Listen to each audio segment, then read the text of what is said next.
the third yahrzeit of my dear esteemed brother, Yossi Alexander. We have a beautiful schedule planned for tonight. As most of you know, we're going to be having Rabbi Simon Jacobson join us in about a half hour or so. And we have a few small speeches. And in between, Maishi's going to get up and speak. My mother's going to say a few words. And we have a beautiful night. I'm going to start off with a short story, as I always like to do. And I think it's a really powerful story, and I think it resonates with many of us. And I think it's pretty inspirational. So the story is as follows.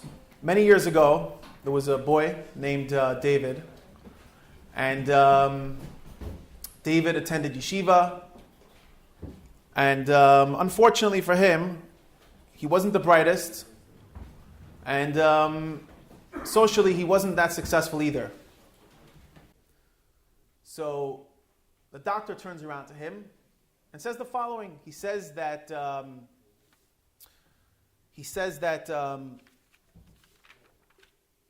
was a Lubavitcher Chassid who he knew, who has been to the Rebbe for Yechidus or whatever it was. And the Rebbe happened to mention precisely that passage, and the Rebbe gave his interpretation on what he thought it meant. And he said the following. This doctor told David the following. He said that back in the day, when the world was created, originally there was a male and a female Levyasan, but Hashem took away the female Levyasan because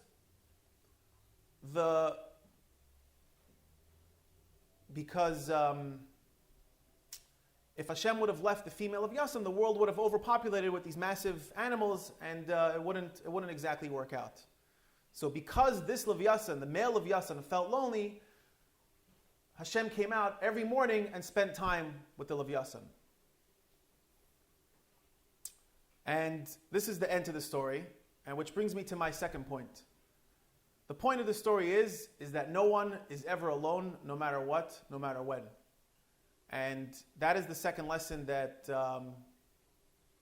I learned from my brother. That no matter what we are, no matter who we are, no matter who we think we are, we're never alone. And there's always somebody watching us, there's always somebody taking care of us, and there's always somebody with us. With that, I'd like to start tonight's event. I'd like to call up Rabbi Moshe Feiglin to say a few words. I really hope you guys will enjoy the rest of the night, and thank you again for coming.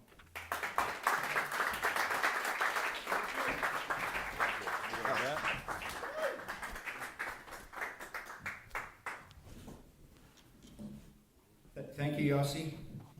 As usual, Yossi is always thank you, Yossi, for making tonight happen. I know that Yossi, we all remember Yossi in different ways, but everyone has a different memory of Yossi. I was fortunate to know Yossi in many different ways and through many different phases of his life. And like I learned from everybody, I learned a lot from Yossi, a tremendous amount from Yossi. But before I get to what I learned from Yossi. We good? Hello? Okay. I just want to make everybody realize that for those who knew Yossi in the later years of his life, knew that Yossi was probably not the guy that would be able to get a crowd together. That if it was Yossi's birthday, and Yossi was making it for Ring and Aliyah, Yossi was making a party, he probably would not have filled up a house. But tonight, we have a full house. We have people here who came for Yossi, who remember Yossi, and who care for Yossi, who love Yossi. And we see a very important lesson from here. Every single Jew is tremendously important. Every Jew is priceless. Every Jew is infinite. And this year, Shnas Hakel, 3 years after Yossi's Levaya. We are all here, and we're all commemorating his memory. And people who love him and care for him, even Simon Jacobson is coming to Aliyah tonight, and Simon is probably one of the hardest people in Chabad to come to an event today. Yet he is coming to Aliyah tonight for Yossi, even though he never met Yossi, but he heard about Yossi. So every single one of us is important. Every single one of us is priceless. There's no way to describe how important every single person is. And we have to realize our intrinsic value. And like it says in Chassidus, that every Jew is like limbs of a body. And if a single limb is missing, the entire body is incomplete. If Albert Einstein did not have feet, he would never have been able to go study in university. If a piece is missing from a puzzle, even if it's the smallest, most insignificant piece, the entire puzzle is incomplete. No matter how insignificant that piece might be, but that piece takes away from the completion of the entire puzzle. If a human being may not care too much about his toe, but as soon as he stubs it, he realizes how much that toe means to him. And we are all limbs of the single Jewish unit. And when a Jew anywhere in the world suffers, when a Jew anywhere in the world is having any kind of difficulty, then the entire Jewish world will feel the pain. No matter if you never met the Jew in your life, if you never saw the Jew, if you never heard of the Jew, if the Jew doesn't speak the same language as you, every single Jew will feel the pain when they hear about a tragedy about another Jew. You will not find this by any other people in the universe, only by the Jewish people. Yossi highlights that, especially here tonight, where people come 3 years after, and we see how important every single one of us is. We all play an intrinsic and crucial role to the purpose of civilization, to God's plan. And if any one of us does not fulfill our objective, to fulfill our own potential, it is a calamity, not just in our own lives, but it is a calamity for the entire Jewish people. Do not undervalue yourself, not even one slight bit. We are all priceless, and nothing short of being priceless. So tonight we're all here for Yossi's, unfortunately, sadly, it's already been 3 years, but we're all here commemorating Yossi's yard site, and we shouldn't have any more yard sites. We shouldn't see any more young people or old people passing away, but we should only see Tchias Mason. And in this year of Shnas Hakel, when we're all here tonight together, let's all take upon ourselves one mitzvah, one good deed that we're going to do in Yossi's memory, in Yossi's chus, and let's take up something that we're ready to take upon ourselves. And with the power that exists in this room, with all of these special, tremendous, priceless neshamas that are here, if we all take upon ourselves one thing, that the impact is immeasurable, and we'll no doubt see tremendous results. No one should underestimate the power. So, L'chaim, thank you all for coming. And thank you, Mendy, for your words. Mendy is always a man of words, and never lets us down, even especially on our dinner when your speech was out of this world. And we're going to keep the speeches short because Reb Simon Jacobson is coming. And Reb Natan Shem is just going to share a few words, and we have Yossi Alexander's very dear friend, Shneir Foreman, and Mrs. Alexander are going to share a few words before Reb Simon starts to speak. So, welcome, Reb Natan.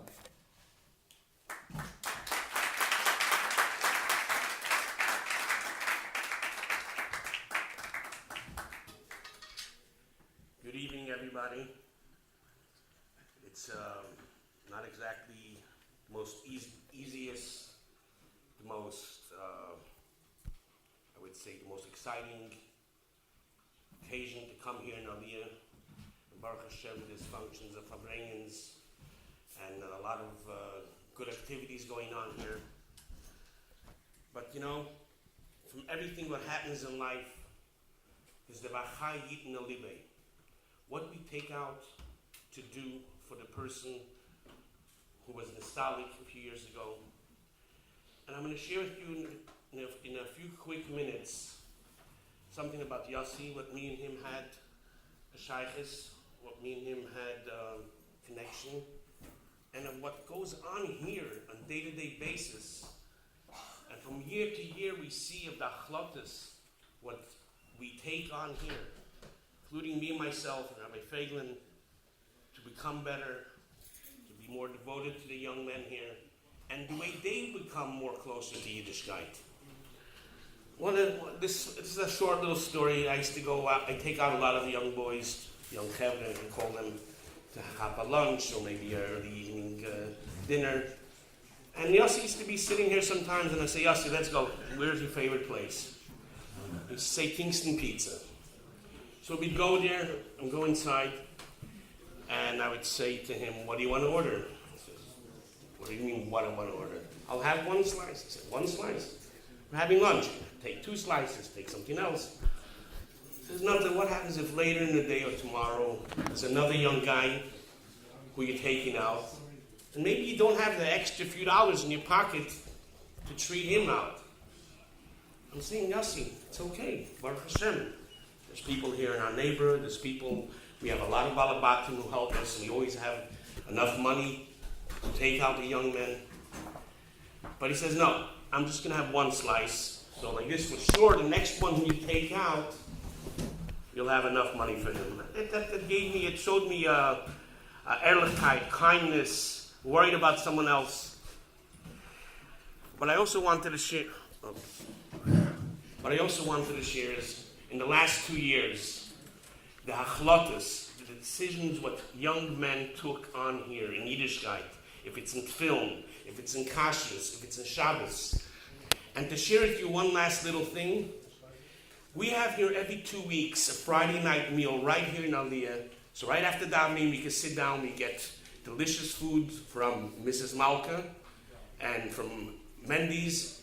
And the boy and the chevra really enjoyed. We get good food for them, we sit and fabring. And it was a few weeks ago, it was a night that the Mets were playing. And there was a group of guys, I was sitting with them, and it was like maybe an hour and a half into the Suda Shabbos. I hear one guy asking the other, do you know the score? And one says to the other one, do you know the score? He says, no, I don't know the score. I don't have a phone on me. We came tonight to Aliyah, to daven here together with Reb Moshe and Reb Natan, to celebrate a Shabbos, to sit and eat and fabring and say l'chaim. We left our phones at home. It gave me the shivers. It was such a beautiful thing to see. That following week, I went to the Oil and I wrote to the Rebbe, cook of the nachas for deine Kinder. Cook of the nachas, vi Baruch Hashem. Things are getting better. Guys are getting more into things, learning more and davening more. So I'm sure this yard side here, we're all going to take on ourselves to be good Yidden, to have love for another Jew. To go out that extra step, not just you doing a favor to someone when you're going that way, driving that way, to wherever you're going and do a favor to another. No, go out of your way to make someone happy. There's nothing bigger than making another young Yid smile. So let's hope. Yossi was looking down from Ganein on us. Yossi, bang on the doors from the tzaddikim and the Rebbe. And Mit Hashem will see the Rebbe in Karamamsh. Amen.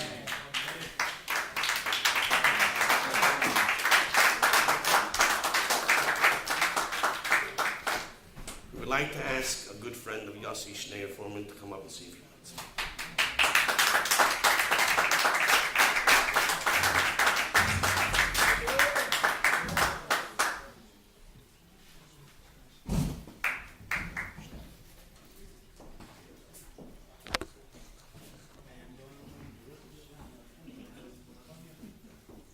Hello, everyone.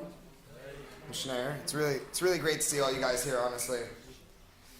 I know Yossi's looking down right now. He's very happy to see all you guys here. I know we all don't want to be here, but I really wish I prepared something for today, but I really prefer to go into it like this. there's not a great moment in my life that goes by that I don't sit there and really, really just wish how he could be there, you know, sharing the moment with me, or at least if I could share like the way I feel, share some of the memories I have with him, you know, and I could just really say, don't take friendship for granted, you know. You guys have your homies here. You guys have the people you love.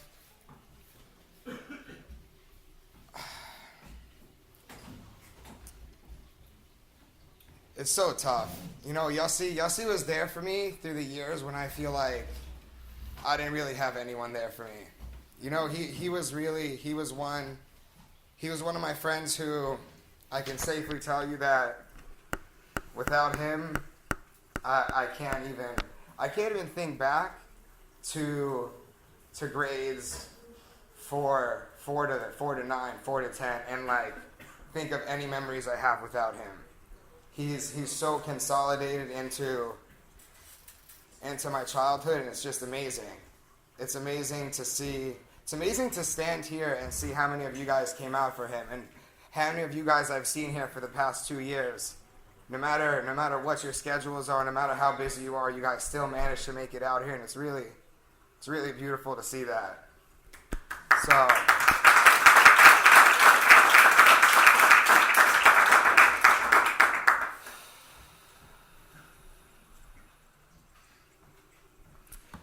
Rabbi Feiglin and Menachem both touched upon how important it is to, you know, unconditionally love and just support the people that are there. And I just want to say, don't take that for granted. You know, it's not, a lot of people say it, but it's so important. You guys, you never know. You really never know who needs you there. You guys never know what your little bit of effort can do for someone, and what you can do to change how someone feels. The smallest ounce of you putting something into someone can make the biggest change, and you guys really need to remember that.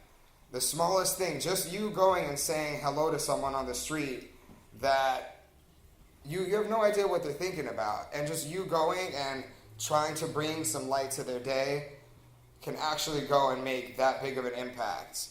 And just, I really want you guys to think about that and actually try to engage that throughout your day, if you can. Something that Yossi did is he always, I'm going to try to keep it short, sorry. So, Yossi always unconditionally cared for the people around him. And something that I'll never forget until today. I mean, forget till today, throughout today, after today. You guys should all do the same. Something I'm going to continue trying to do. Don't ever, like I said, don't ever take anything for granted. You guys have so much in your life to do. Most of you guys in this room are my age. We have the whole world out there. There's so much for us to accomplish. There's so much for us to do. A lot of us haven't even started yet. So don't take yourself for granted. Don't take any of this for granted, because you guys could really do whatever you want. And when you guys do things, you know, keep Yossi in mind, because that's what I do. I try to do a lot of the things I do with him in mind. And, you know, sometimes when it gets hard, just know, it can always be harder. It can always be harder, it can always get harder, and it should get harder. Nothing's supposed to be easy. Yeah, you know, Brooklyn College's motto is, it's in Latin, it's Nil sine magno labore, and it stands for nothing without great effort. And, yeah, I know. I get to go to Brooklyn College, and you know, sometimes I'm sitting there and I'm standing on Bedford and I'm so sad, and then I see Menachem walk by, and he just shoots me a smile, and he's like, "Oh, how you doing?" Asking me about my classes. I'm not even trying to answer him. I'm like, I don't care about my classes right now. And just nothing without great effort. Anything you guys want in this life, It's not supposed to be easy to get. It's supposed to be hard. It's going to make it that much more worth it. So, with that, like I said, keep your friends close. Cherish everything that you guys have, because life should never be taken for granted. Every moment you guys have, cherish it. L'chaim.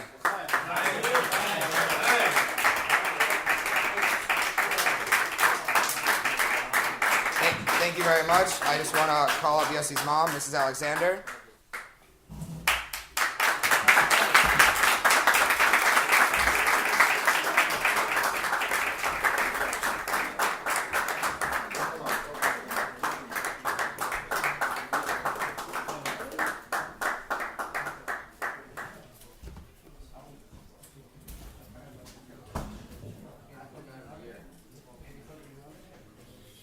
I wanted to thank you, everyone, for coming.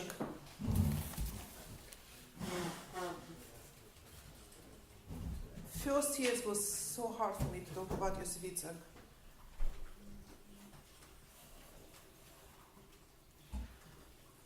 When I would start talking about him, just 2 rivers would pour out of my eyes. The pain was so painful that you cannot even describe it with words. It still comes sometimes, the pain, but it's easier than the first year, but still. I still miss him every second of my life. I'm very thankful for you that you came to remember him. It gives me some nichama. It gives me nichama. We went today to the cemetery. Actually, his yortzeit at Yud Aleph Kislev, but we went today. And I don't like to go there.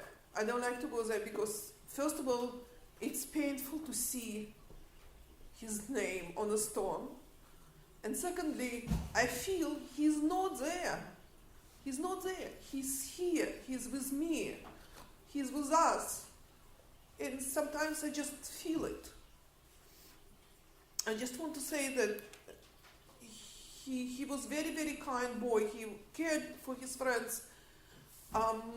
Just will bring two things. When he used to be, when he was very young, 15 years old, he used to be for 2 summers in a row counselor in day camp in Lubavitch Yeshiva. So they put him in charge 13 boys, and Yossi Yitzhak 15 years old. And they went to trips and everywhere. They went once to Brooklyn Children's Museum. They went to Staten Island. I said, "No, Yossi Yitzhak, did you enjoy it?" He said, "Mommy, I cannot look around. I have to catch these boys. They're all running around." And when my older son got engaged, one of the Bachurim came to me and they said, Mazel Tov, I know not only Menachem, I also knew Yossi Yitzhak.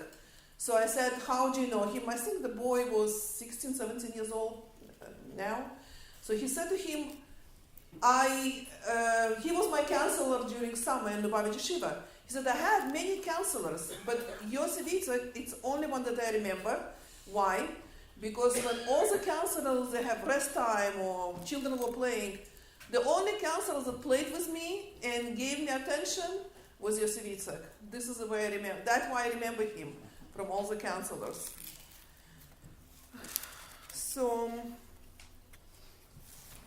another thing, I'm just going to finish. I'm going to say that we gathered here. I heard this idea from one of the mothers that also lost a child, that we gathered here not because Yossi Yitzhak passed away, but because he lived, because his neshama came to this world, and I had the zchut be his mother, and you had the zchut to meet him. In my eyes, Yossi Yitzhak, his neshama kedusha. You can say that I'm not objective, but that's what I see him. That he's special, neshama kedusha that came to this world, and I had the zchut to be his mother. When he was young, he once asked me, "Mommy, how rich are you?" And I said to him, "I'm very rich, I have 3 precious diamonds. When I answered him, I didn't know at the time that Hashem will take one of the diamonds from me. But this is the way world is. We are vulnerable. We come to this world. We ask Hashem to give us koch to survive in this world, to live to 120. And we hope He will not give us nisyonot. But this world is not a pink world. We come here, we're trying to survive. And thank you so much for coming and remembering with me my son. Thank you.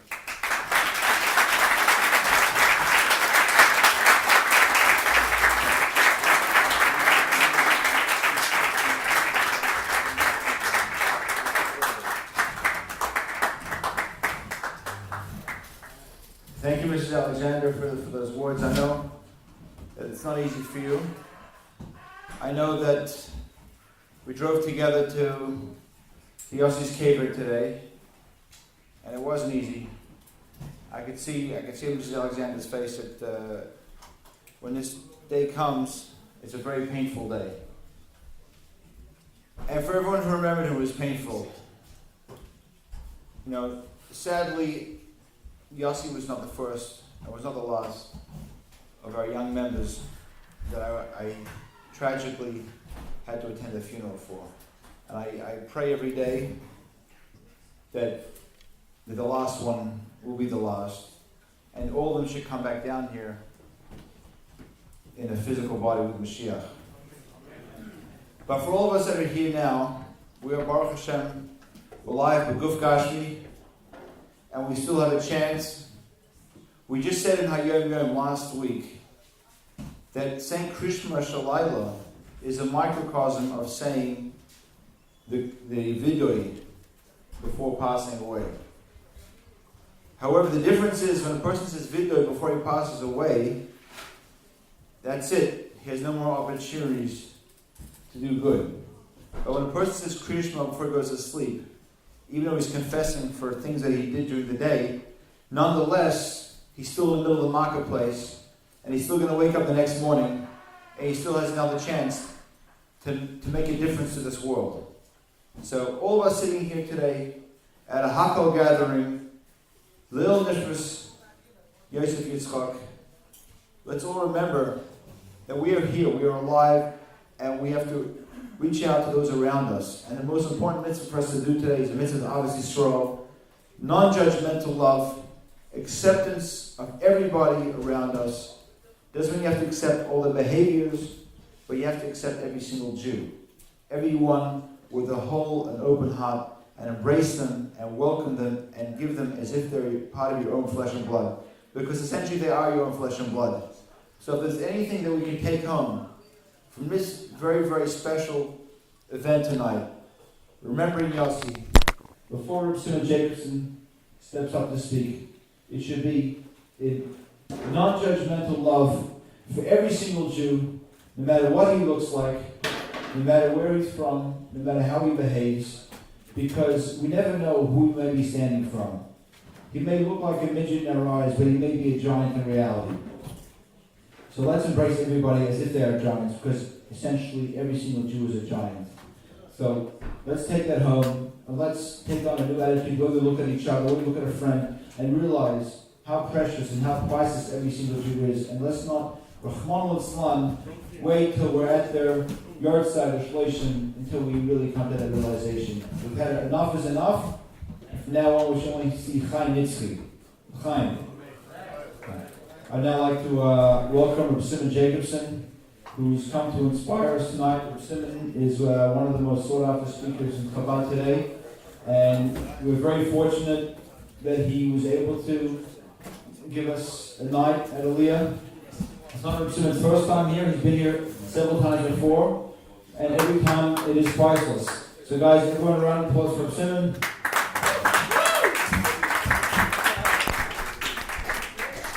Thank you. This is also live streaming. Yeah. So I know, I was watching. Oh, you're watching. You got Where's the mother? Which one's the mother? Huh? She's sitting over there.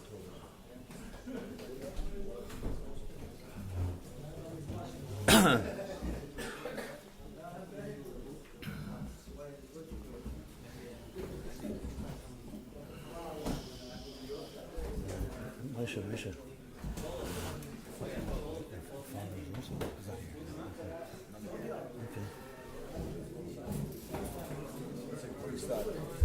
Okay. Guys, please take food quietly and sit down. We have a very limited amount of time for Simon Jacobson. We don't want to miss any of it.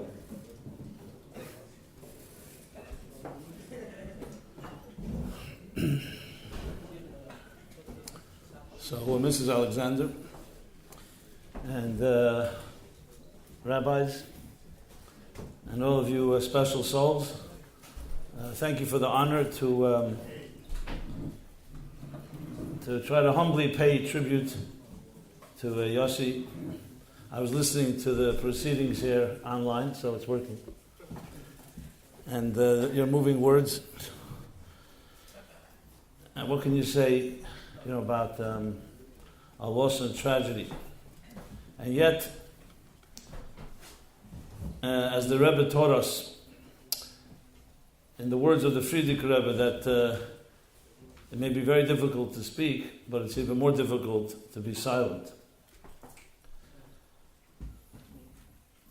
So hearing that the yahrzeit is Yud Aleph Kislev, right? So as soon as you hear that date, you immediately think of this month, which is full of special days, Yud Kislev, Tes Kislev, Yud Dalet Kislev, the Rebbe's anniversary, and then of course your Tes Kislev and Chanukah. So being that just tomorrow will be the Rebbe's anniversary, and it's in proximity with the yahrzeit here, I want to share with you a story. It's a story that very few people know, but I heard it from the person involved. I think it's very appropriate, as I'll explain shortly. And the story is about a young man who was in his late teens, I think approximately 17 or 18. And these were the years when people were able to go into Yechidus and have a private audience with the Rebbe.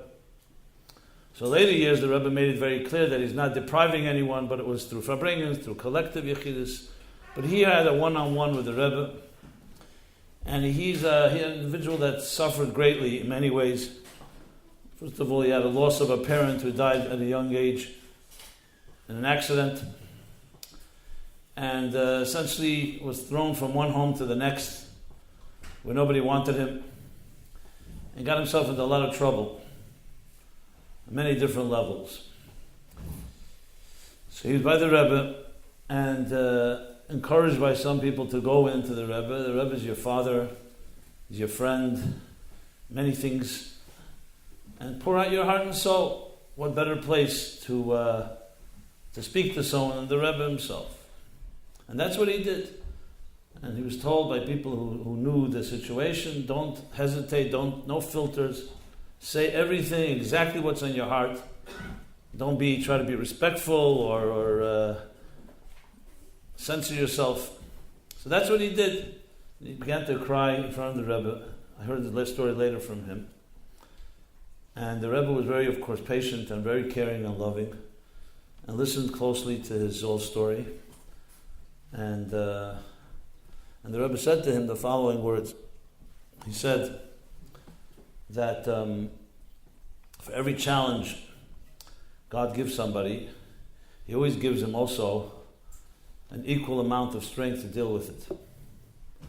So though these challenges that you describe are great, but you have to know you have special strengths that came along.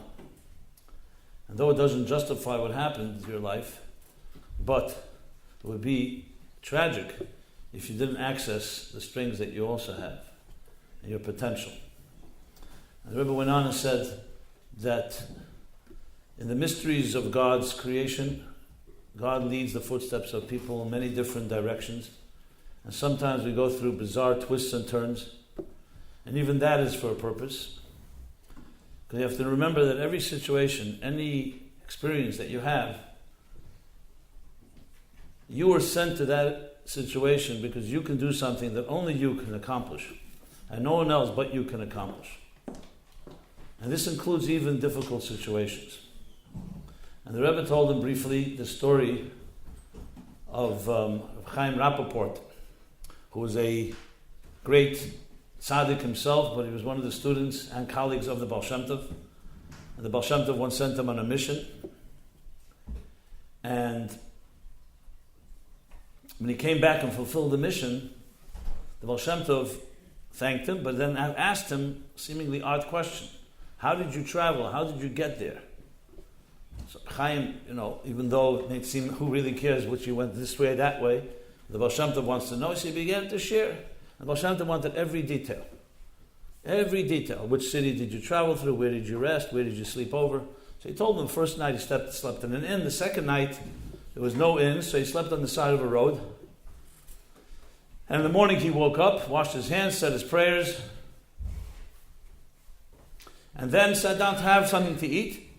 And then he saw a brook of water, a spring of water, where he went over and took a cup of water, and made a blessing, Baruch atah Hashem Elokeinu melech ha'olam, shehakol niyeh b'dvarei, and drank the cup. The Baal Shem Tov jumped up with simcha, with joy, and said that spring of water, that brook of water was waiting from the beginning of time for you to come there and make a blessing on it.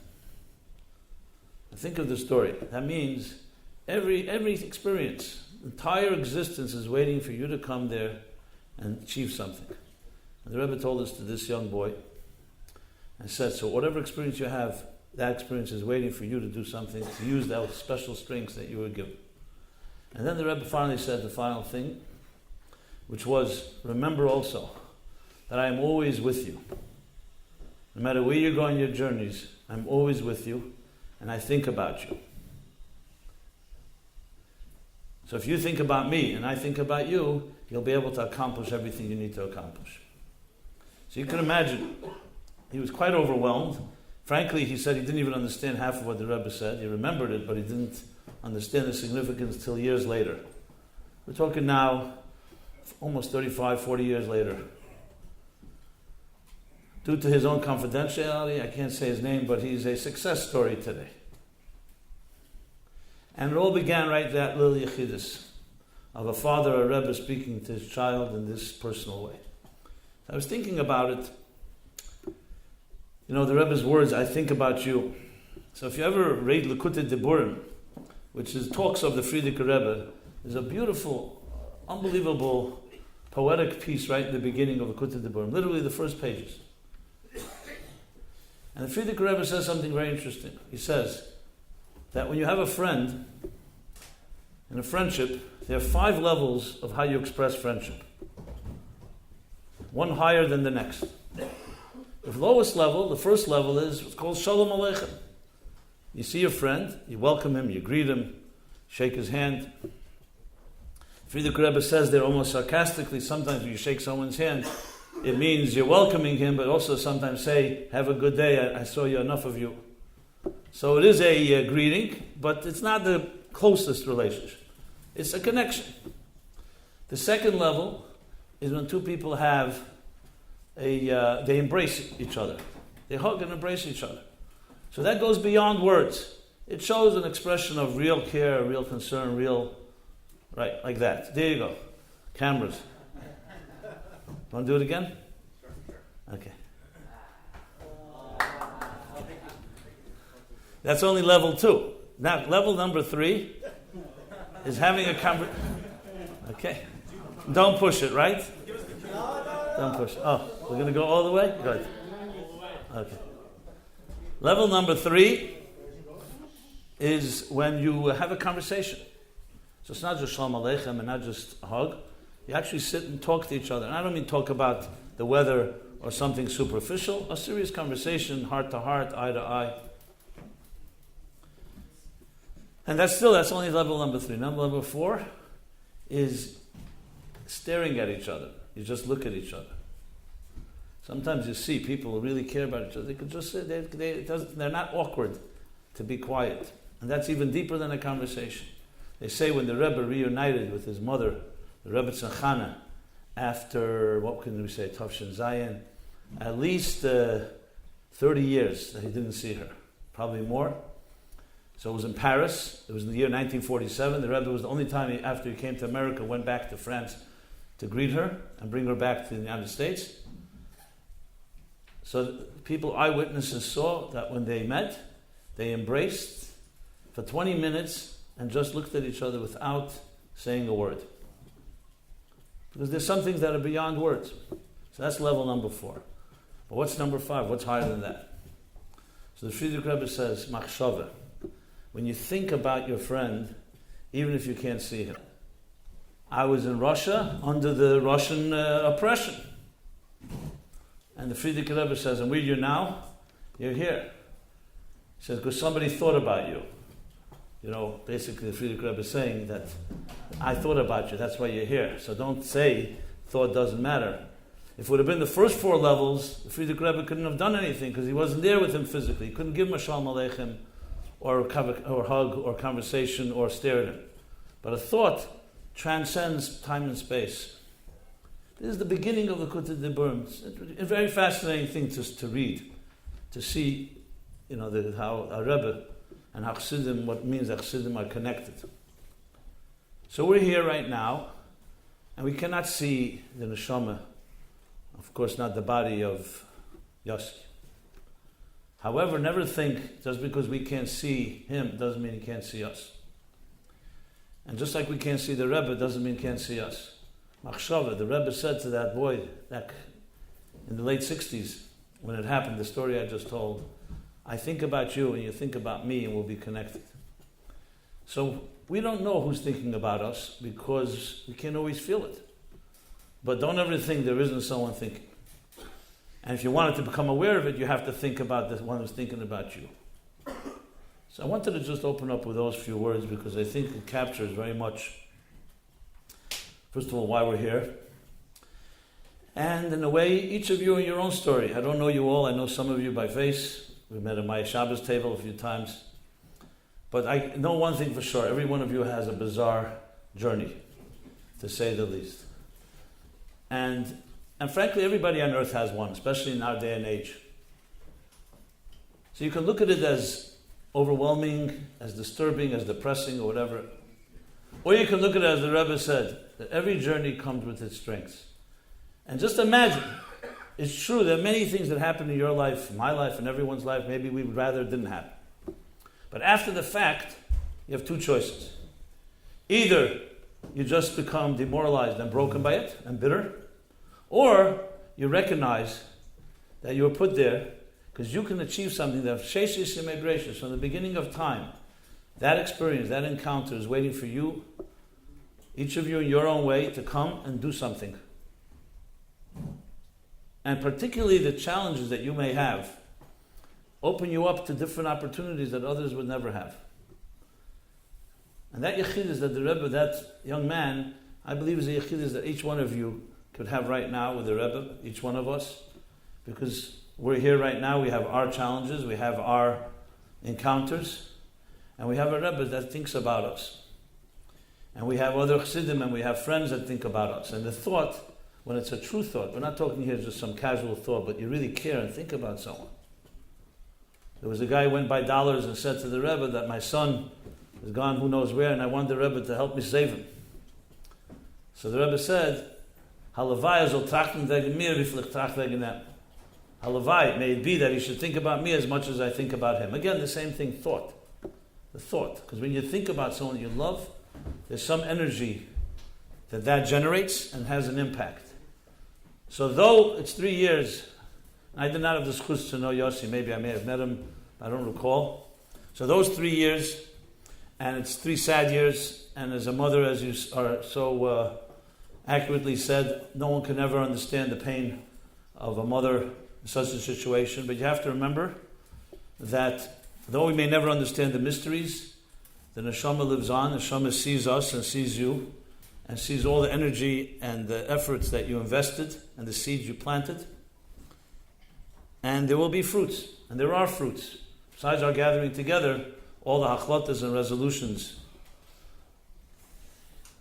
Thought, the thought of a Rebbe, the thought of friends for each other. There's a story they tell about, talk about friends. again with the Rebbe, that somebody who was living in the Midwest, I'm not sure which city, but he was told by the shliach there that when he comes to New York, he should make sure go make an appointment and see the Rebbe. Okay, he had no idea why, but he was told by the guy, he respected him, he said, okay, let me do that. Comes to New York, goes into the 770, or calls, makes an appointment, and they gave him an appointment in the next few days. He was here for a few weeks. Okay. Comes into the Rebbe, his appointed time, always a little later usually, sometime early, like after midnight. The Rebbe offers him a seat, he sits down, and he's quiet. And the Rebbe says to him, is there anything I can help you with? So he said, not really. So why are you here? He said, because this and this rabbi told me I'd make you come to New York, I must come to see you. Now that I'm sitting here, I actually wondering myself why I'm here. So the Rebbe said, I'm not comfortable with someone being here who may not want to be here. But since you're here already and everything is divine providence, maybe you have something on your mind that you'd like to talk about. So he said, yeah, why don't you tell me? He had the chutzpah, of a regular guy. Why don't you tell me, why am I here? What's so special about you that the guy said, I have to see you? Why do people value you so much? I saw a whole line outside and people, you could see I don't know the word as they said, worship, they admire you. So the Rebbe smiled and said, I can't speak for them, but I could say, what I try to do is be a friend to everyone I meet. So the guy began to chuckle and say, a friend? What's so big about that? I have a lot of friends. So the Rebbe said, let me define what a friend is, and then you'll tell me how many friends you have. And the Rebbe said, a true friend is the following. A true friend is someone that you could speak to without any defenses up, without any hesitation, without fear of judgment, without fear of being criticized, heart to heart, as if you speak to yourself. That's a friend. So then the Rebbe looked at him and said, so tell me, how many friends like that do you have? He said, I don't have any such friends. I even wonder whether there is possibility to have such a friend. So the Rebbe again said to him, I try to be such a friend to people. In simple words, the Rebbe told him the essence of what a Rebbe is, just a friend. But we use the word friend so much today. People have thousands of Facebook friends and all kinds of other friends that it's meaningless. Most of these friends are not friends at all, but it's a word. United Airlines, friendly skies, it's an advertising gimmick. That's why it's important sometimes to step back and say, okay, what's a real friend? So how many of you can say you have a friend like this? By a show of hands. Anybody? One person? The whole world? A friend the way I described it now? Okay, that's good to hear. That means you have to make sure by next year that everybody raises their hand. No, I mean not forcing them to raise it, that they actually have that type. Now, I understand the answer is very simple. As great as Rabbi Moshe Feiglin and as great as Rabbi Shem Tov is, they're not the Rebbe, right? However, the Rebbe gave us power to try to be friends like that to people. It's a great gift to be able to have someone you can speak to, who you can just speak to without any hesitation, without fear of judgment, as I said, and all the other stuff. Because there's just something about being validated, being reinforced. I'm sure if we turned this into a group therapy session, everybody could talk about their nightmares, about how no friends you had as you grew up. Sometimes our own families are not only not friends, they can be enemies. But definitely not an opportunity where you could just sit and speak to someone and speak your heart. Whatever age that is. It's the greatest blessing. I speak to many parents and they always ask me, advice, what could you do? I said, what could you do? It comes down to something very simple, what you could do. Just be there. There's no gimmicks. You don't need to buy another video machine or take your child for another vacation, even though those are all nice things. But if you don't give a child your attention, and you don't give your child a simple love, unconditional love of just that they can speak without fear, am I saying anything that's offending anybody? Or you guys are just not interested? Huh?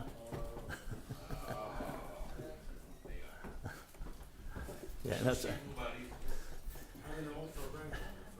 I know ADHD is contagious. I know that, and if you sit with one person ADHD, everybody seems to get it. But anyway, I'm just trying to share a few words, and I hope I'm saying words from the heart. So that doesn't mean, even if you had a situation where you did not have someone to speak, that doesn't mean you can't find such a friend, because there are true people, and there are sincere people, and they're real people. So, with that said, I think one of the most important messages, especially as we're here tonight to honor a neshama that was torn away far, far too prematurely.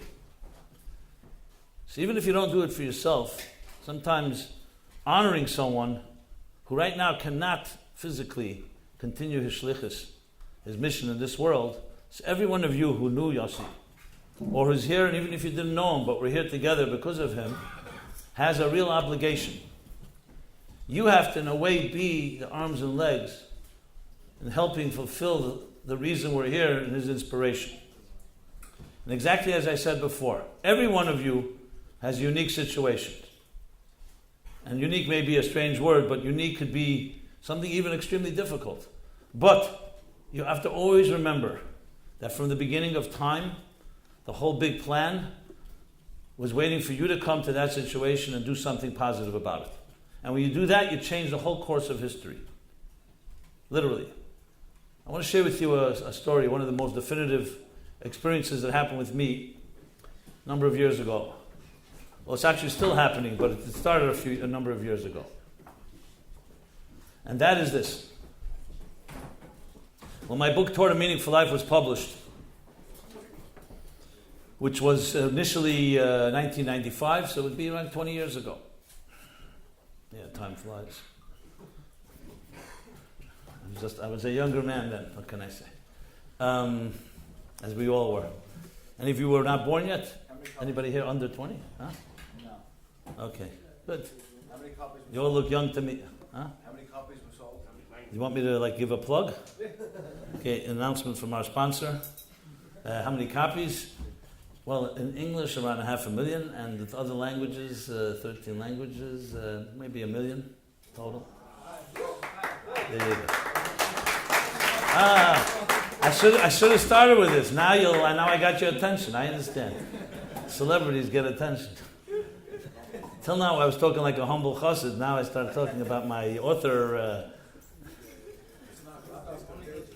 No, I understand. Yeah, but what's 1 million among 7 billion people? Let's put it this way. So it's a long way to go. And I want to bless you all. Maybe you have a book inside of you, they say, or a poem or a song. So Thoreau, the great writer, once wrote that most men lead lives of quiet desperation. And there's a second half to that statement which is attributed to him, but it's pretty sad. And they die with their song still inside them.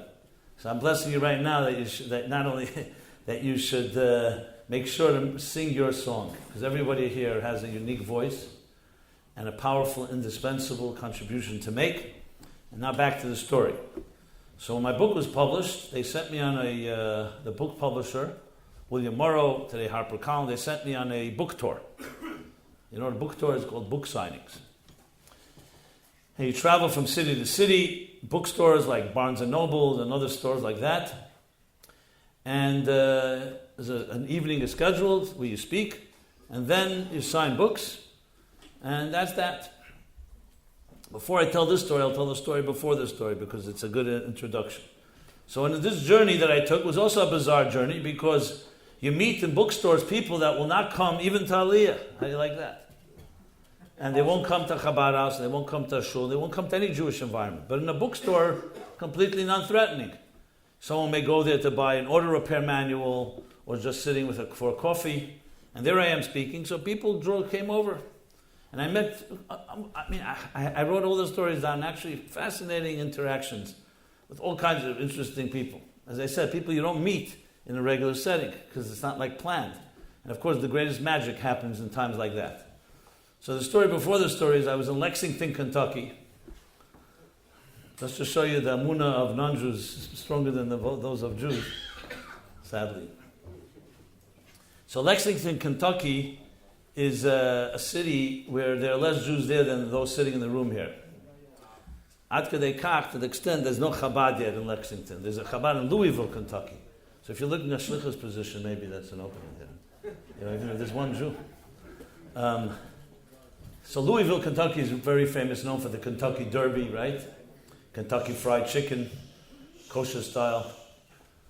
By the way, there they don't call it Kentucky Fried Chicken, there they call it New York Fried Chicken. Because no one would buy it, everyone's local. You know, you always call it by a name. Tainik to me, the end of time. Okay, that's a derech hag. So I come there in Lexington, Kentucky. It's a private bookstore called Joseph Beth. Just in case you're interested, it happens to be the Cincinnati airport happens to be in Kentucky. This information may or may not be important to you. There's a website called uselessinformation.com, by the way. And I had a joke. It's great stuff there, but it's completely useless. You know. So this fits into that category. So I come there, and Joseph, this is a place in Lexington, and I come to the counter, and I tell the person standing there, the attendant, that I'm here to sign some books. What's the name of your book? Toward a Meaningful Life. So she looks it up on the computer, and suddenly I see her whole face and complexion change. Her whole personality becomes all like disturbed. I don't know why. I didn't do anything. And then she gets on the phone, she picks up the phone and whispers, I shouldn't hear, but I did hear. She whispers, the Lubavitcher Rebbe is back. I kid you not, it's a true story. You could just put it down. Because you see, the cover of the book is Toward a Meaningful Life, the wisdom of the Rebbe, Menachem Mendel Schneerson. And my name is on the bottom in small words, by Simon Jacobs. That's what she said. So the manager... Yeah. The manager comes running downstairs. So, I kid you not. The manager comes running downstairs, and they're both like, catering to me. You want a coffee, Rabbi? We'll call CNN. We'll this. Sit down. Be comfortable. So you know what? How often do you have opportunity to play, Rebbe? So I decided I'll play along. You never told me this. Okay, now you hear it. You have to come to Aliyah to hear Zach Aliyah Dikemaisis. Yeah. Anyway, so I'm sitting there, I'm wondering why they think the Rebbe of all places would make an appearance in Lexington, Kentucky, And is that the first thing you'd like to have a coffee? Anyway, after a few minutes I felt bad and I just said, listen, what can I tell you? I really apologize and I don't want to disappoint you, but I'm not the Rebbe. I work for him. My name is Simon Jacobs. And they were visibly disappointed. Now you know from the story that they were definitely not Jews, right? Because no Jews would ever believe that, unfortunately. It takes a munib shutta. Anyway, that's a story that's just an introduction to another story which is far more serious. And I was in St. Louis, that's Lexington. I was in St. Louis, Missouri. This is Midwest, Missouri. Okay. I spoke there, I remember it was a Monday night. It was at JCC, Jewish Community Center there. After I got back to New York, I received a letter, an email from a woman. And she writes, this letter had such impact on me, I remember it word for word, so I'll read it to you from memory. She writes the following. She said, I was in the audience when you spoke in St. Louis. I was going to come over to speak with you, but then I got cold feet. So I decided I'd better put it in writing. And this is what she writes. I'm a 47-year-old executive that works in a very prominent firm here in St. Louis. And by all standards, I'm a success story. I made a lot of money. I'm well connected, a good reputation, and so on. But beneath the veneer, beneath the surface of my success lies a woman in shreds. You see, because my soul was murdered when I was a young child. My soul was murdered due to the abuse that I endured in my home, physical, emotional, sexual abuse. And they murdered my soul. And more than murdered. Murder is once. This is every day another murder. And my life has been a total mess. Relationships are a mess. Intimacy is a mess. I don't trust anyone. They don't trust me. I'm always testing people, testing, until I chase them away. I've tried all types of therapy. That has also not worked. And basically, I just go day by day, breathe in, breathe out, and take another day. I have suicidal thoughts. I self-loathing. And what do people like me do when they have loss of inner control? You create outer control. So I became very ambitious and very driven. I'm successful, I'm aggressive. But it's just a facade, just to cover up and numb my pain. And I've long given up hope. Someone gave me a copy of your book, Toward a Meaningful Life. I'm Jewish, but non-affiliated. I never went to any synagogue. And I wasn't even going to read the book, but I was browsing through it, like, you look through it, leaf through the pages. And a line jumped out at me that struck me like a silver bullet between my eyes. And it touched a deep chord inside my soul. And that line was, because the beginning of each chapter is a line that I quote the Rebbe. So the line she quotes, she says, the line is, birth is God saying that you matter. And she writes again, birth is God saying that you matter. And writes a third time, birth is God saying you matter. And I will read this line, she continues writing, for the rest of my life. Because I suddenly, for some reason, after 47 years, a truth resonated within me that despite what my parents told me that I was worthless, piece of junk, despite what society tells us that our value is nothing more than the statistic on someone's balance sheet, and that our value is based on our productivity, on our buying power, on our youth, on our looks, on our equity, on our social status, despite all of that, I matter to the one that matters most, and that's God. That God chose me and put me on this earth. And this is how she concludes the note. It would be eloquent if it weren't under the circumstances. She writes, so though I have many years to heal, but for the first time in my life I have hope. The work cut out for me is the following, is to bypass the infected arteries that were corrupted and polluted by the abuse I endured and reconnect to the pure moment of birth, the moment I came into this world, before anything happened to me, when God said, you're my child, I need you, you're indispensable, you matter. And then she concludes by saying, so thank you for giving me back my life. That's the letter. Now you can imagine, when I read it, I literally began to cry almost uncontrollably. First of all, a woman sharing a sacred trust like that with me. I didn't know her, she didn't know me. And frankly, what I did was I went back to the book. Even though I wrote the book, but sometimes, a book doesn't belong to the author once it's published. It belongs to the reader. So I wanted to see how she read it. And I went back and began crying again because I saw the line. I remember when I wrote it. And I remember this was a line that, even though the Rebbe didn't say it in English, but it was a line that was repeated many times by the Rebbe and always with very deep emotion. It's actually based on a pasuk in Yeshaya. The Rebbe spoke especially by rallies of Tzivus Hashem. Any of you ever been by any of those rallies? Especially, what was it? The pasuk, Kol Yisrael Yesh Lam Chelik Le'Olam Haba, that's the Maimar Chal. Then it says, Shenemar, right? Neitzer Matoi, Maisi Yodel Yizpar. Amach Kun Tzadikim, Neitzer Matoi, you're my handiwork. Maisi Yodel Yizpar, you're my crafts work that I am proud of. And very often when the Rebbe would quote it, he would say those words. He'd say that every one of you and every individual matters absolutely, because the fact that you're not here by accident. You're put here, you have something to accomplish that no one on earth, and the Rebbe said this a number of times, not Moshe Rabbeinu, not Avram, and not Sarah, Rivka, Rachel, Leah, and not all the tzaddikim and tzidkanis, all of history.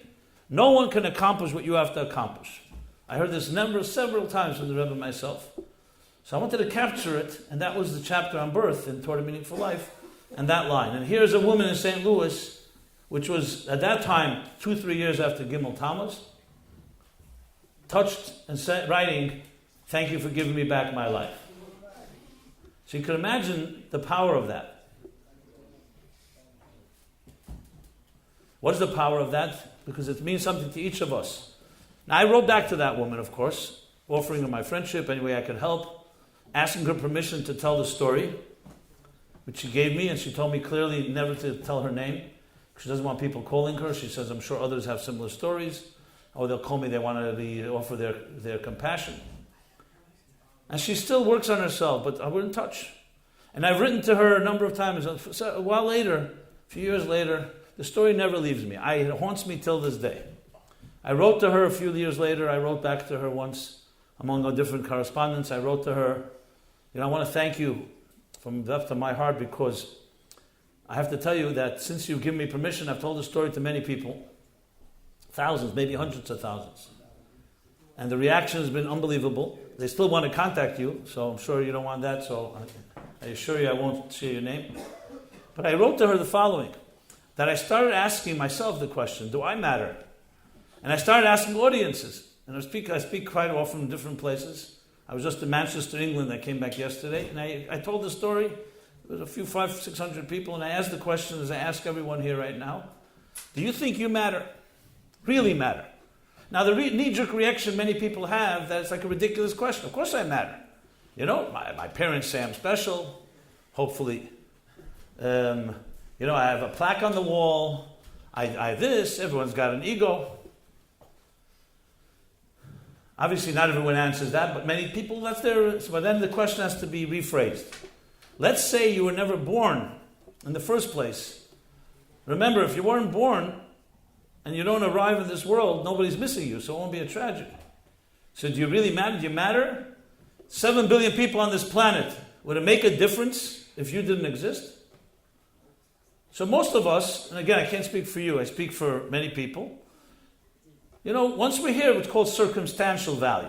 We have value. Once we're here, we justify our existence. But this woman in St. Louis, as others, unfortunately, did not have the luxury of having parents and a family and friends that reinforced that type of value. She was told she was worthless, more than told. She was treated like she was worthless. But she came to a truth that only a person that goes through such darkness can come to. They say the eclipse of the sun. When the sun is blocked, it turns dark. I don't know if you've ever seen a solar eclipse. But through a solar eclipse, when it's covered, that's when you see the most powerful light of the sun. That's why it's dangerous to look at the sun at that time. So she was an eclipse. Her life was hell. She grew up in a home where her soul was murdered, as she put it. But as a result, she came to a truth that only people like that come to. That you really matter, not because your parents tell you you matter. Because, one day, my parents, I was the oldest of 5 children. And my parents, I guess they spoiled me. You could ask my siblings. They probably have to go to therapy because of me. Not the other way around, because you're like a surrogate older brother. If any of you are oldest, you know what I mean. If you're not, you also know what I mean. So my parents spoiled me, and So if I matter because my parents say I matter, then one day they wake up and they say, you're not so special, do your stocks go down? Your value goes down. This woman came to the ultimate truth, which is stated right in the Chumash, right in the beginning. That because God put you on this earth, nobody can take that away from you because no one gave it to you. Remember that. You absolutely matter because God put you here. Now, it would be great if you had family and you have parents and you have friends and others that reinforce that validate that nurture that. But that doesn't mean that the value comes from them. And frankly, if they don't offer that, tragically, it sometimes can create the delusion that you really don't matter. That's why I believe the Rebbe told that boy in Yechidus. And I'm convinced we all know when the Rebbe tells one person something, even though many of us may not have had the schus to go into the Rebbe's room, but when you hear the story, it's as the Rebbe is telling it to you right now, the same thing. That the Rebbe established for the record, he said, you are absolutely valuable. Wherever you go in the world, you have all the strengths you need. Even the greatest challenges. The whole existence is waiting for you to do something. And remember, I'm thinking about you. Why? Because a Rebbe thinks about the whole picture. Like a choreographer. Like a conductor of a symphony. You have to know each player, what they're doing. And each of us is a musical note that's indispensable. And if you don't play your note, the rest of the existence cannot be complete. And then, of course, you need to know that everyone else has a note that you need as well to complement you. That's the story with the St. Louis woman. Think about it. Birth is God saying that you matter. Now we have to find ways to do something about that and make sure that it becomes a reality in our lives on a daily basis. Because it's a nice theory, it's nice words. But then you have to do something and demonstrate what you can contribute. And when you do that, then you really change existence. So there's no question coming here together, on one hand, is a sadness in any yahrzeit, especially of a young life. But remember, in Judaism, every sadness is turned into positive energy. The Rebbe once wrote to a doctor who writes to the Rebbe about the Holocaust. You know, the famous question, why? Why would God do this? Allow it. And this is a unique letter. If any of you want to see it, I have a copy of it. It's not around so much. I could send it to you by email if you send me your email. Did you ask something? No, it says Dr. Frankl, isn't it? No, not Viktor Frankl. There are more doctors on earth than one. But, yeah. So this doctor writes to the Rebbe, asking why, and the Rebbe's response is basically that if God wanted us to know why, he would tell us. The fact that he doesn't tell us means that's not important for our moving forward with our lives. And the Rebbe elaborates on this at length. And then at the end of the letter, this is the unique part.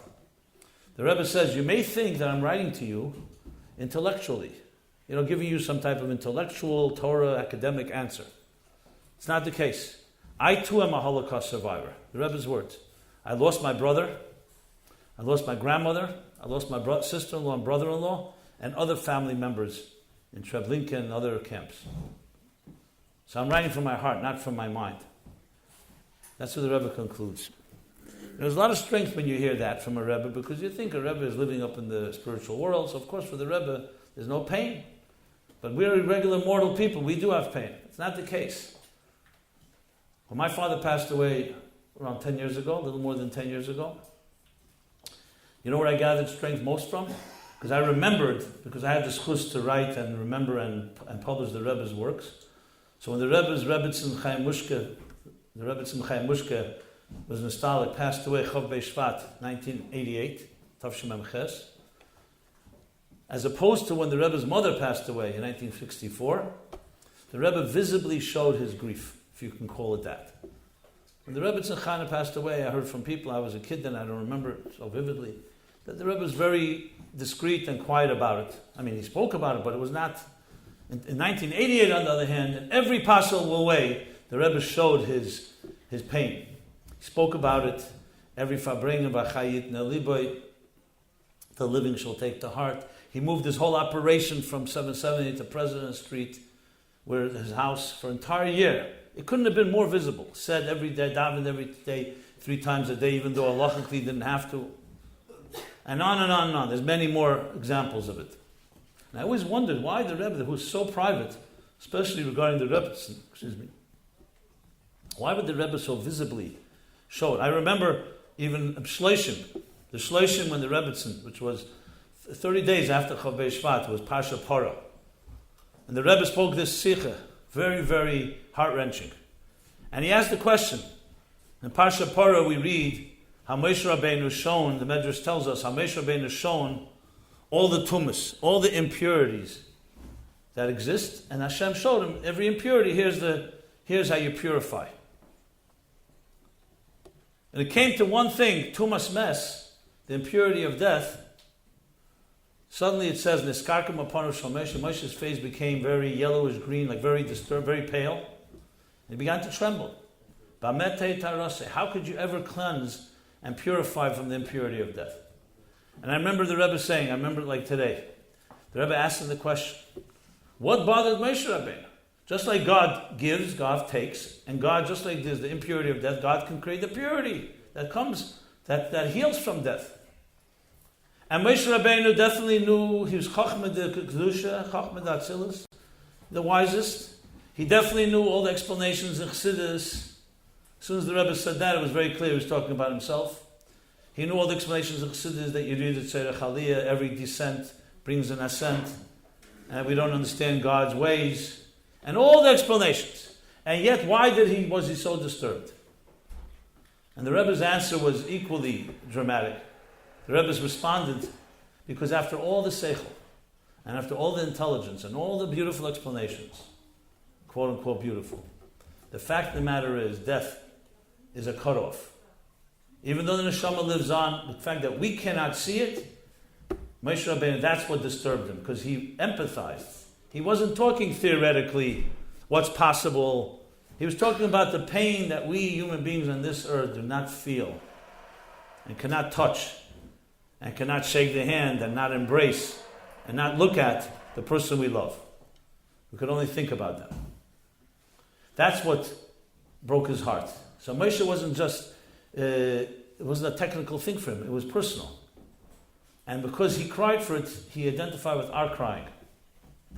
I remember when that sikha, I thought to myself, the Rebbe should say that. It's very rare the Rebbe should expose such emotion. It was just not the Rebbe's style, so to speak. So I have no doubt, I'm sure there's all kinds of reasons, but I have no doubt the Rebbe was giving strength for anyone that would ever have to cry. And anyone that would ever have to go through such a painful moment, that they should know that it's not just mortal people like us who cry, but even Rebbes cry. And even a Moshe Rabbeinu trembles. That we're there, he's there with us. The Rebbe is with you not just in good times, but also in challenging times. I don't know who said this, but they say about a Rebbe that he once told someone who had a great loss, I have no answers for you, but I can cry with you. Don't ever underestimate that power, because there's a connection there.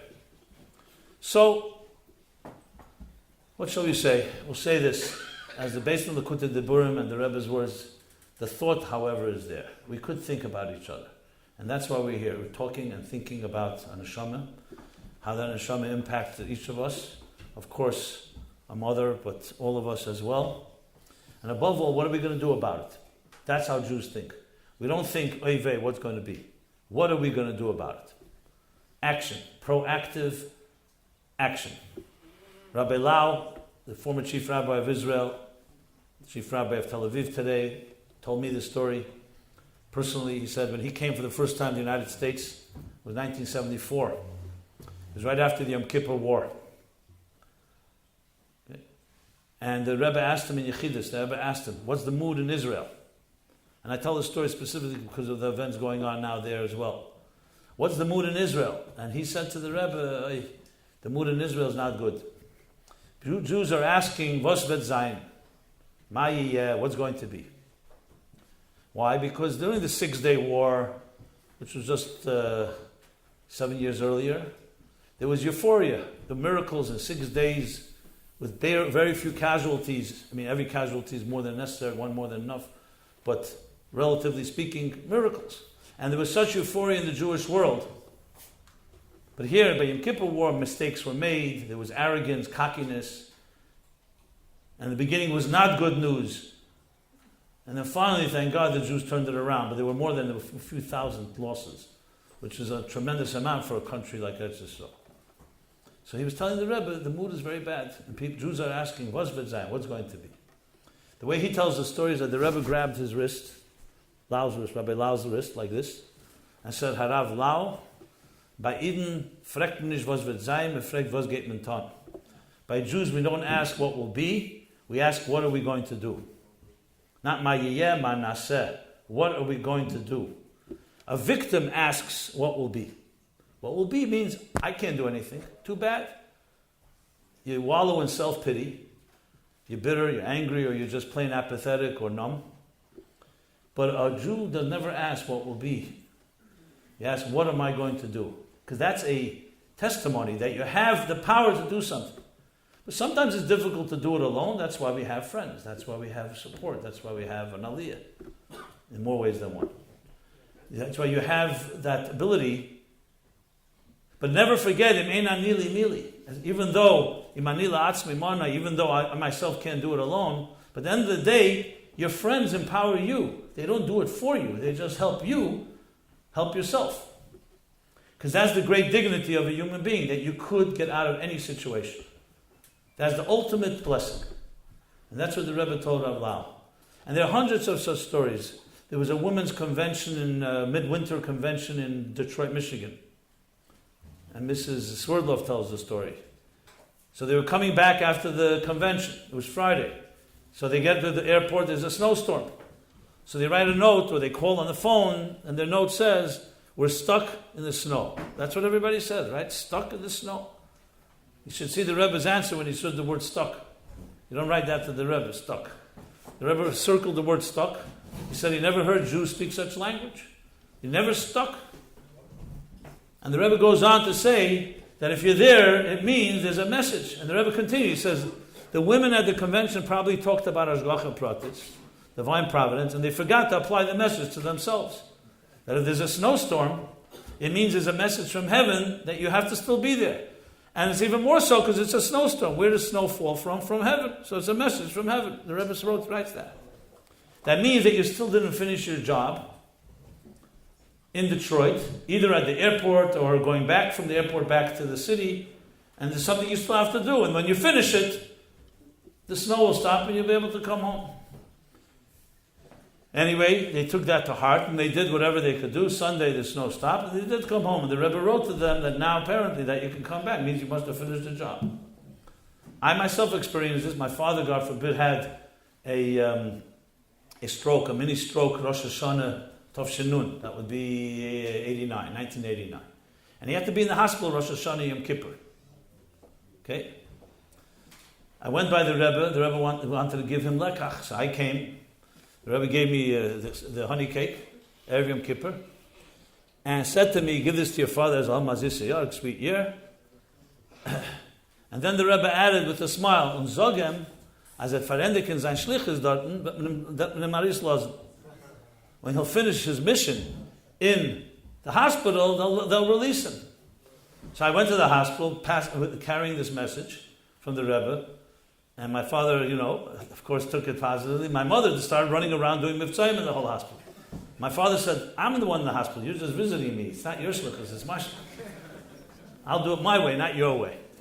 And my father, whatever he did his thing. Just to show you there wasn't just a joke, after Yom Kippur, Rabbi Chadarkov came to the hospital to see my father. And the Rebbe wants to know, he asked, whether you already finished your mission, so you could already be released. So my father said, I hope so. And he was released a few days later, thank God. Yeah. These are not just stories, nice, humorous ones. They're an attitude to life. It's an attitude. There's no such thing as impossible. There's no such thing as inevitable. There's not language of Jews. Why is anyone you know why Yom Kippur is the holiest day of the year? Why is it the holiest day of the year? So most people say, okay, God happened to choose the 10th of Tishrei. It could have been the 10th of Cheshvan or the 10th of Kislev. No. There's a reason. Because on that day, Moshe Rabbeinu did something that no human being in history ever did. You know what he did? He prevailed over God. The Jews built a golden calf. There aren't many greater sins than building an idol. You have to die before you worship an idol. And here, the day, the great Jewish people did 39 days after receiving the Torah, the biggest event in history. What do? They build a golden calf. We'll analyze the reasons for that, but they did it. Moshe comes down from the mountain, and what does he do? He shatters the tablets and marches back on the mountain and demands from God to forgive the people. I don't know if you know this, but you know why he shattered the tablets? Not because he got angry. Everyone thinks he was out of control. No, it was very deliberate. See, Moshe was the shadchan. He was the broker, the shadchan, the matchmaker between God and the Jewish people. And the luchas is the contract. Is the luchas that say, Lo yeh lecha elokim achem.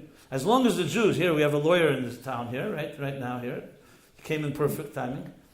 As long as you didn't sign the contract or deliver it, you only heard Lo yeh lecha. They only heard the prohibition. They didn't sign it. They didn't receive it.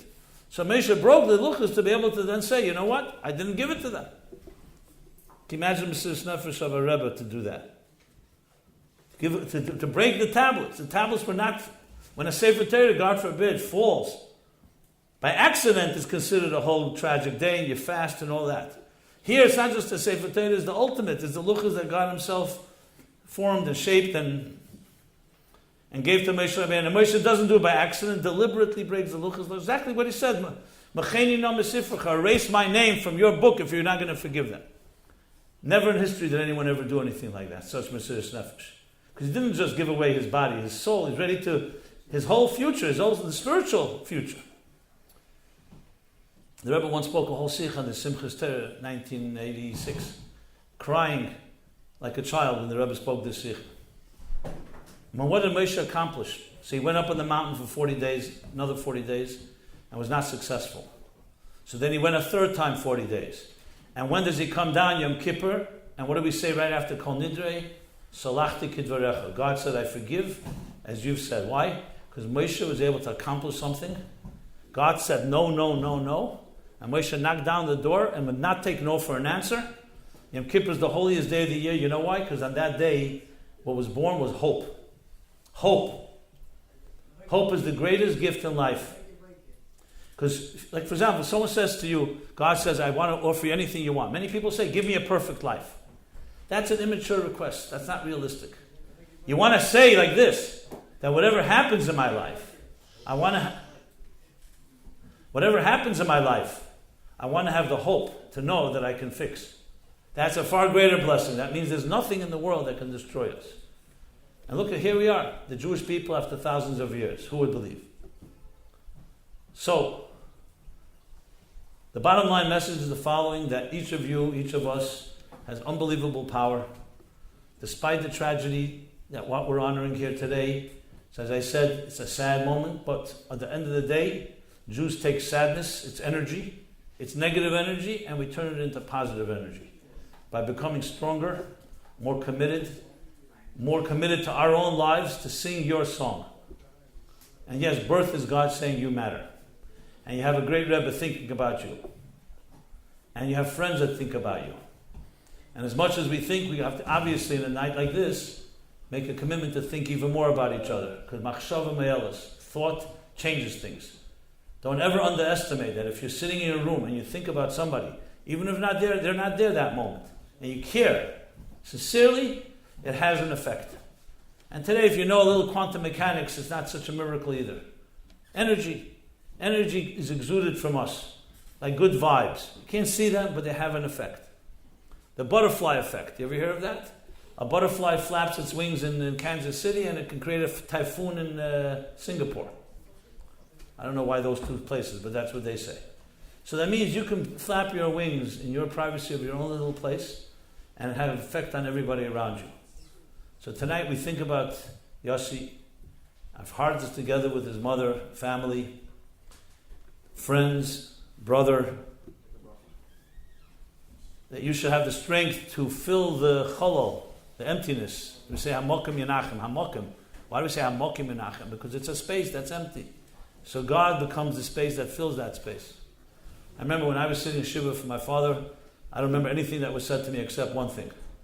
Someone told me, I don't even know who, they said when there's a death, when there's a loss, it's like a hole in your heart.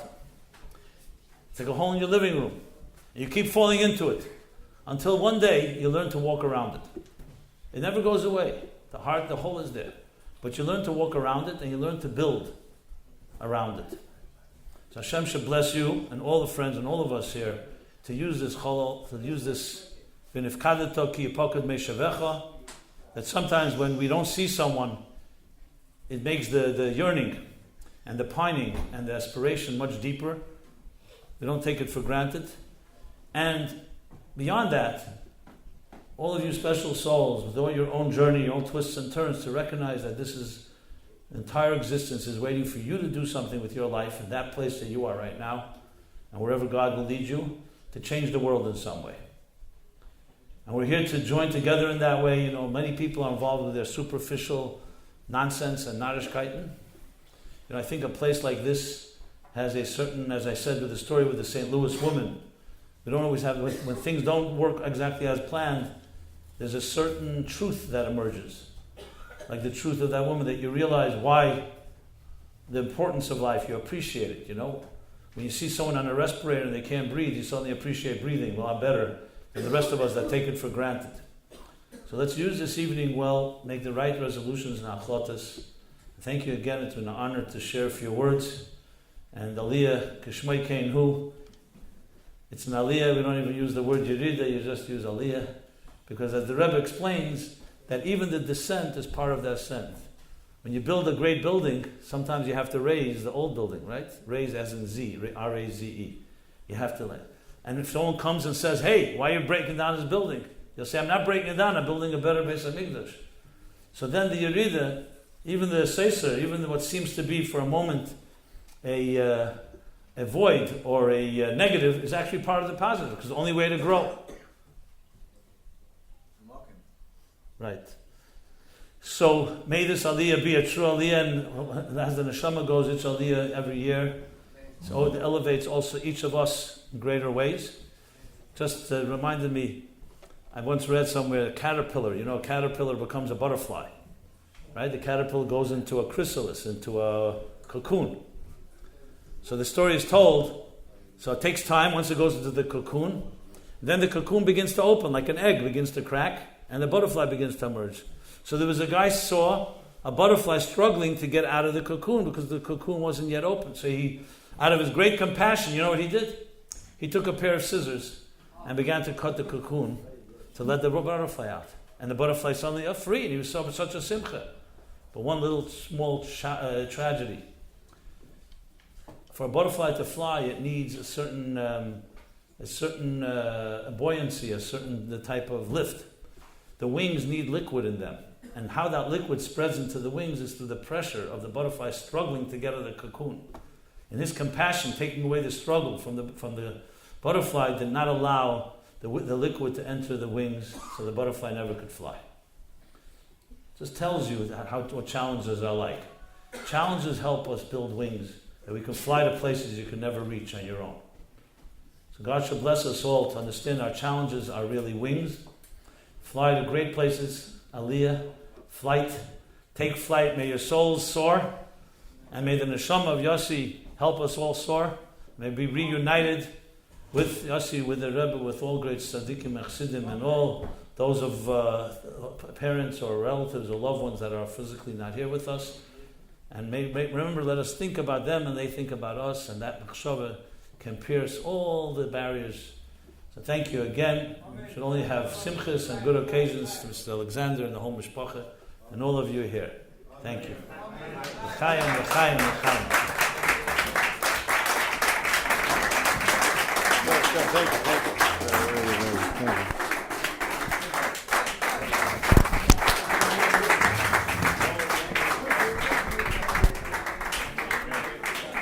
Thank you, Rabbi Jacobson. Thank you. Thank you, Rabbi Jacobson. It was an absolute honor to have you, and it's chus for the neshama of Yossi,